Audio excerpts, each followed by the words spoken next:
Please welcome Mr. Matt Bomer.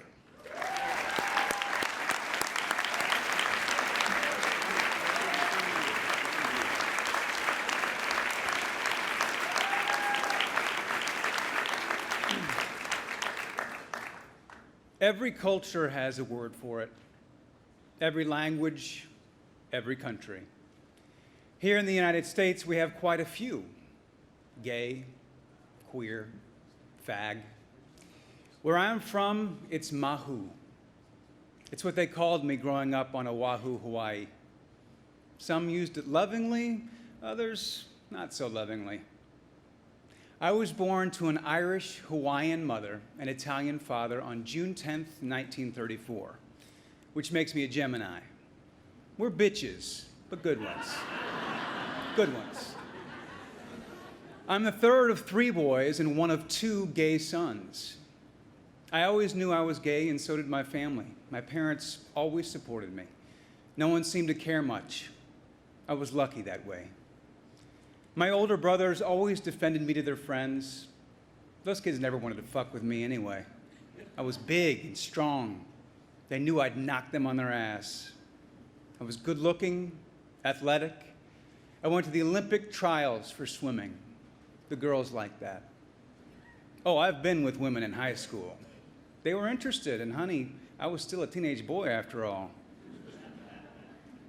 After high school, I moved to Los Angeles. I started working in the gay bars on Hollywood Boulevard. Being a bartender, I knew everyone. I knew the scene. It was quieter then, not like it is now, not as out there. People were more low-key.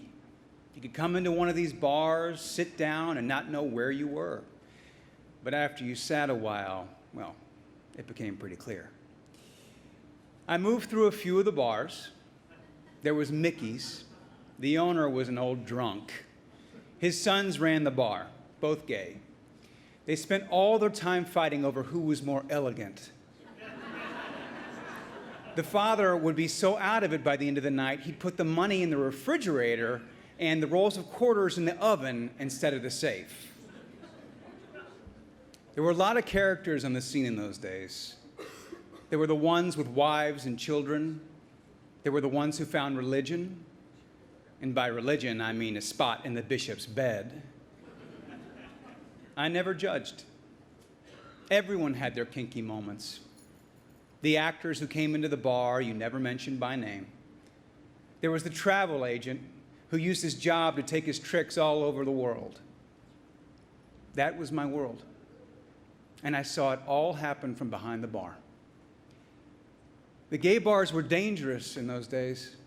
There were raids. The cops during that era were really nasty bastards. They were all in cahoots. Fuckers. The Vice Squad would come to the bar, plainclothes cops.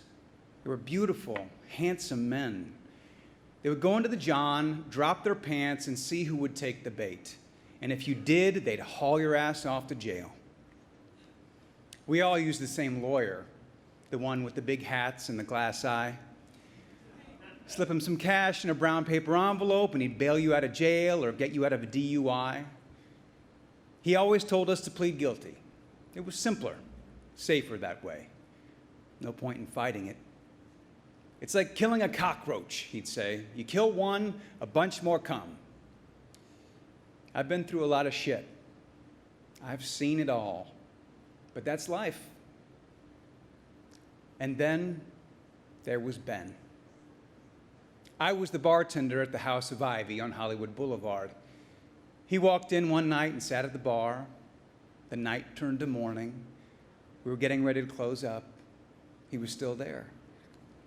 He looked at me and asked, "Can I take you to breakfast?" He was very handsome. There was no denying it. I wanted to. But I knew I had to make him wait. If he really liked me, he'd wait. So I said, "I'm tired. I'm going home. I'll see you tomorrow." It's not that I played hard to get. It's that I wanted to see if he would come back. And he did. The next night, and the night after that, and every single night for a month. We finally got together. He was from New York, the child of Polish immigrants. He was raised Catholic, conservative. They never knew he was gay, his parents. I never met them. We'd fly to New York, and he'd see his family. I'd stay at a hotel, or I would fly on to somewhere else, Europe maybe, and Ben would meet us later. We traveled to Europe and Bali and Australia. I've been all over this world. I've seen it. I've seen the discrimination. Every place I went to, I would adjust. You had to. It was a smart thing to do. Ben was educated, went to college. When I met him, he was a stockbroker. He came to Los Angeles and worked his way into Hollywood. He started from the bottom, first as a grip, and eventually settling in hair and makeup. He did makeup for Barbra Streisand and John Wayne. And he was never the big gun, never the guy in charge. His boss got the credit, but he got the hours, and that's all that mattered.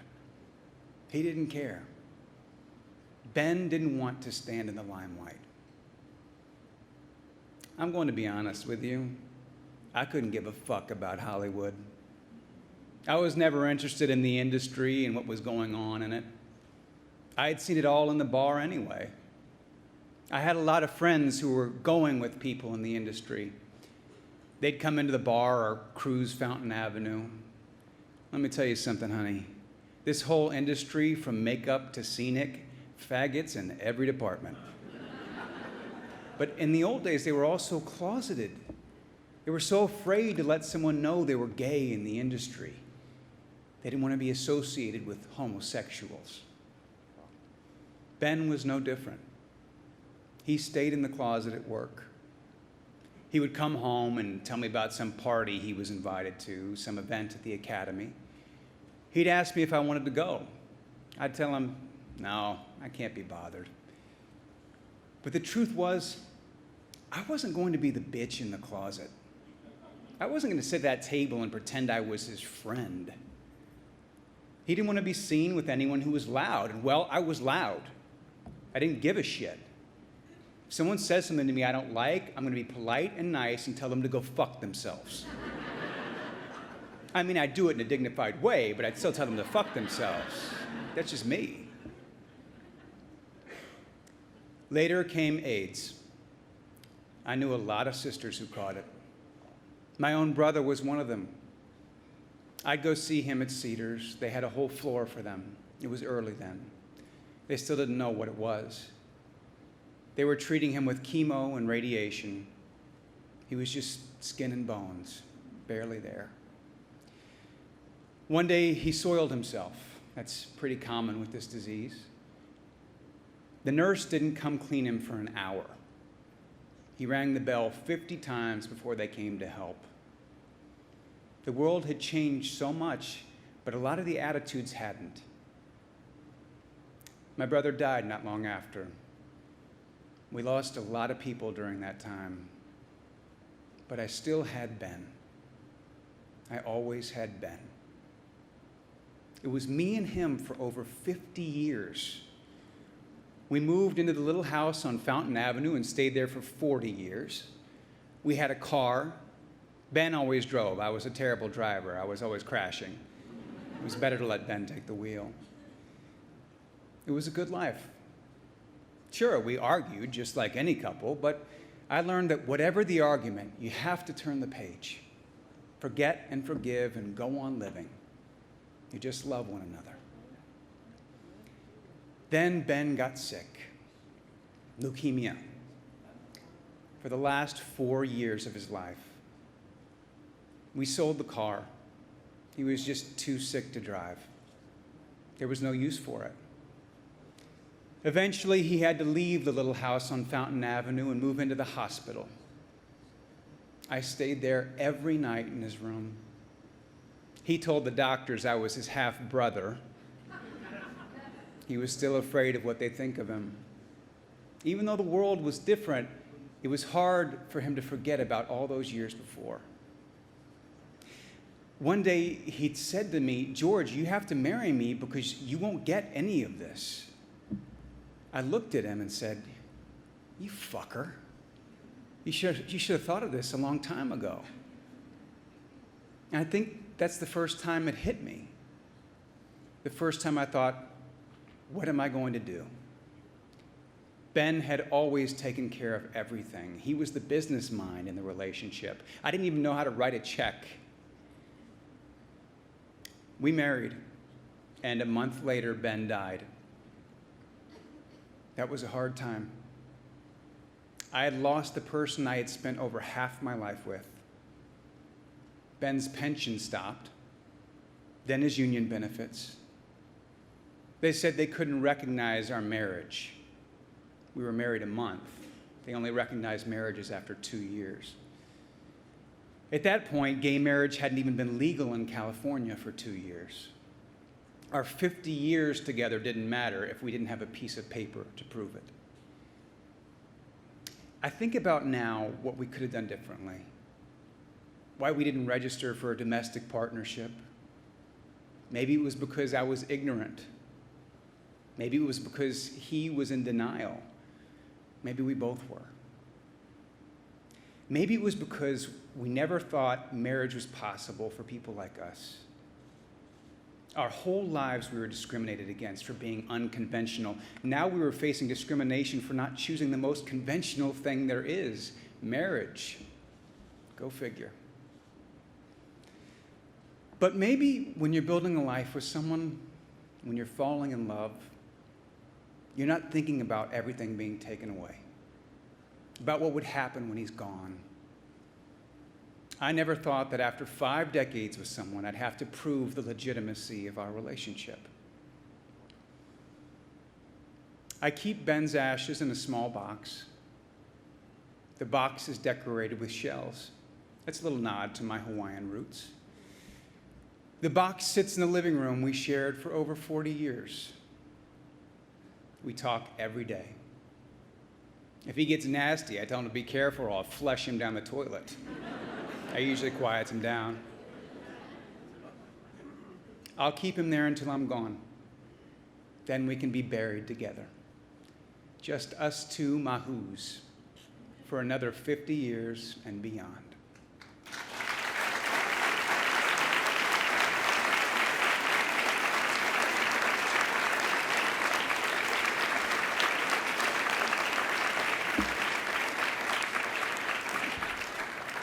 And let me tell you why I'm sharing this story about a guy who doesn't give a fuck about Hollywood. I promise it's as important and relevant. It's very important and relevant to this evening.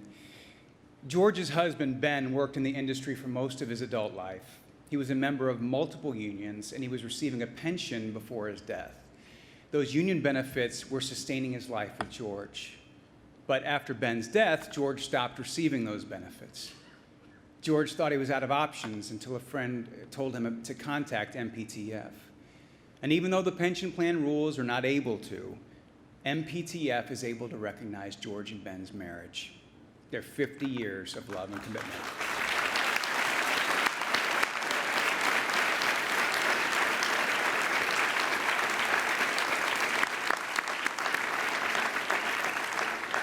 George now receives the financial help he needs to buy groceries and pay his rent.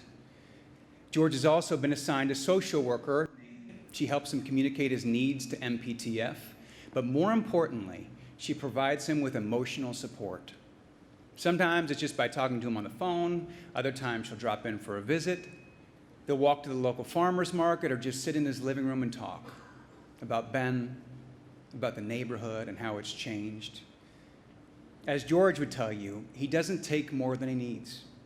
And he doesn't need much, just enough to get by, enough to not worry. We're very pleased that George could join us tonight. George, thank you for sharing your incredible story. We would like to present you with this symbol of your childhood home.